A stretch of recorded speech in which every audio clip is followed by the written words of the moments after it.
Sir, ilang taon ng contribution pwede na mag-housing loan kay Pag-ibig?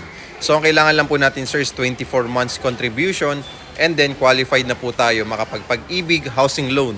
So, hanap lang po kayo ng property na pwede nyo pong i-avail na swak po doon sa budget ninyo at swak po doon sa basic income po ninyo. Kasi syempre, meron pong basic income requirements si Pag-ibig. Depende po yun sa property na pipiliin po ninyo. Pero kung gusto niyo po mag-avail dito, Sir Pons, okay, dito sa Ortigas Extension Pasig namin na 2-bedroom unit, 10,000 cash out lang talaga yung kailangan nyo para makapag-avail kayo ng 2-bedroom unit. And then wala na po itong down payment. So maganda dito, ang monthly dito nasa 18,000 to 19,000 pesos per month only.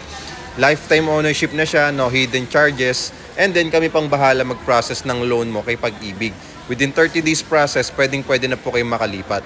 Kung interested po kayo, Sir Pons, just follow me and message me directly dito sa aking account para ma-instruct ko kayo kung paano ba makakakuha ng property dito sa Ortigas Extension Pasig na marami nang nakalipat at marami nang na-approve. So just message me, just follow me, sir, para mag-guide ko po kayo sa journey nyo ng pagkuha ng unit dito hanggang sa makalipat po kayo. Maraming salamat po and God bless.